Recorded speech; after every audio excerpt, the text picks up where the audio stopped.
حضرت ابراہیم علیہ السلام کی عادت تھی کہ مہمان کے بغیر کھانا نہیں کھاتے تھے، اور جو کھانا مہمان کے ساتھ کھایا جائے اس کا حساب بھی نہیں ہوگا۔ ساری زندگی یہ ان کا معمول رہا ہے۔ ایک دن بھوک لگی، گھر والوں کو کھانا پکانے کا کہا اور خود مہمان ڈھونڈنے نکلے۔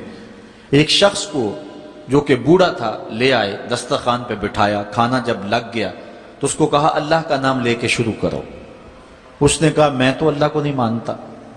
آپ نے فرمایا کہ میں تیرے سے کوئی ربط، رشتہ اور تعلق نہیں رکھتا، اللہ ہی کے نام پہ تجھے کھلا رہا ہوں، تو میرے رب کا نام تجھے کم از کم لینا چاہیے۔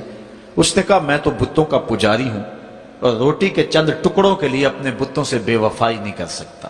حضرت ابراہیم علیہ السلام بولے جب تو اتنا غیرت مند ہے کہ میرے رب کا نام نہیں لیتا اور اپنے بتوں سے بے وفائی نہیں کر سکتا، تو پھر میرا بھی تو کیا لگتا ہے، اگر میرے رب کو نہیں مانتا تو میں تو کھانا اس رب کے نام پہ کھلاؤں گا، کھاتا ہے تو ٹھیک، نہیں تو تیری مرضی۔ وہ حضرت ابراہیم علیہ السلام کے دسترخوان سے اٹھ کے چلتا بنا، وہ گیا تو جبریل امین حاضر ہو گئے، سلام دیا، سندیسہ سنایا۔ رب کہتا ہے اے میرے خلیل، تو نے میرا ایک بندہ ناراض کر دیا۔ یا اللہ، وہ تیرا بندہ تھا، وہ تو تیرا نام لینا گوارا نہیں کرتا تھا، اور تو فرما رہا ہے کہ وہ میرا بندہ تھا۔ ارشاد ہوا ابراہیم بتاؤ اس کی عمر کتنی ہوگی؟ یا اللہ 80 سال کے قریب ہوگی۔ کہا اتنا عرصہ ہو گیا نا میں اس کو رزق دے رہا ہوں، تم ایک دن نہیں کھلا سکے؟ اب حضرت ابراہیم اس کو ڈھونڈ رہے ہیں، وہ دور پہاڑ پہ جا چکا ہے، اس کے قریب پہنچے، کہا میاں کھانا ٹھنڈا ہو رہا ہے جلدی آؤ۔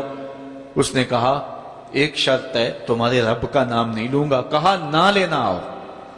تو کہنے لگا لہجے میں اتنا گداز، اتنی نرمی کیسے آ گئی؟ تم تو کہتے تھے رب کے نام کے علاوہ کھلاؤں گا نہیں۔ کہا کہ اسی رب کا ہی تو پیغام آیا ہے کہ میں بھی اس کو دے رہا ہوں۔ اس نے کہا اگر تیرا رب اتنا اچھا ہے تو کھانا بعد میں کھائیں گے، پہلے اس کا غلام بنا لے مجھ کو۔ تو وہ رب ہے سب کا، ہمارا حق ہے کہ ہم اس کی پوجا کریں۔ تو اللہ تعالیٰ جل شانہ نے ارشاد فرمایا یا ایھا الناس اعبدوا ربکم، اپنے رب کی عبادت کرو۔ ایک تو وہ تمہارا رب ہے، اور پھر الذی خلقکم، اس نے تمہیں پیدا بھی کیا۔ توجہ چاہوں گا، کتنی شان ہے کہ اس نے تخلیق بھی کیا اور پھر اس نے تمہاری تربیت بھی کی۔ جو تخلیق بھی کرے اور تمہاری تربیت بھی کرے، کیا اس کا حق نہیں ہے کہ اس کے حضور سجدہ ریزیاں کی جائیں؟ ساری زندگی انسان ماں کی خدمت کرتا رہے تو بتاؤ ماں کی خدمتوں کا بدلہ دے سکتا ہے؟ ماں کے پیار کا صلہ دے سکتا ہے؟ تو انسان جتنی مرضی خدمت کر کے ماں باپ کو راضی کرنے کی کوشش کرے وہ تو راضی ہوتے ہیں، بلکہ نالائق اولاد کے لیے ماں باپ کی دعائیں اور زیادہ ہوتی ہیں۔ تو انسان ان کی خدمت کا حق نہیں دے سکتا۔ ماں باپ کے اتنے حق کیوں ہیں؟ اس لیے کہ ماں نے بیٹے کو جنم دیا، جس نے جنم دیا ہے اس کے اتنے حق ہیں، تو جس رب نے خلق کیا ہے اس کے کتنے حق ہوں گے؟ جس نے تخلیق کیا ہے، دستے قدرت سے بنایا ہے، تو پھر اس کے کتنے حق ہوں گے؟ تو مجھے بتائیے اس شخص سے بڑا بدبخت کوئی ہو سکتا ہے جو اللہ کے حضور سجدہ ریزی نہیں کرتا؟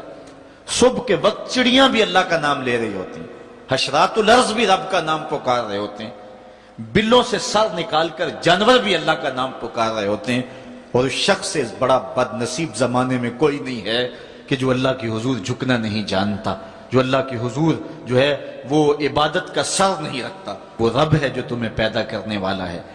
ماں کے رحم کے اندر کون نقش و ونگار دینے والا ہے؟ کس نے گوشت کے لوتھڑے کو بولنا سکھایا ہے؟ کس نے چشم خانوں کے اندر روشن چراغ رکھ دیے ہیں؟ اور کس نے سر کے اندر ایک نشیط اور روشن دماغ رکھ دیا ہے؟ کس نے ہاتھوں کو پکڑنے کی قوت دی اور کانوں کو شنوائی کی طاقت دی؟ اور کس نے جو ہے وہ سونگھنے کی قوت اور قوت شامہ ناک کے نتنوں کے اندر رکھ دی؟ کون ہے جو ٹانگوں میں زور پیدا کرتا ہے؟ کون ہے جس نے چھاتی کو طاقت دی؟ کون ہے جس نے انسانیت کو احسن تقویم بنایا؟ انسان، کیا تیرا حق ہے کہ مسجد کے قریب سے تو گزر جائے اور اللہ کا نمائندہ پکار رہا ہو حی علی الصلاۃ حی علی الفلاح، آجا نیکی کی طرف، آجا نماز کی طرف، اور تو جو ہے وہ اس کو سننے کے باوجود گزر جائے؟ ایسا ہو سکتا ہے کہ تو اس کے حضور آئے نہ، حاضر ہی نہ ہو؟ یہ بد نصیبی نہیں تو اور کیا ہے۔ اللہ تعالیٰ جل شانہ ہمیں اپنی عبادت کی توفیق نصیب فرمائے۔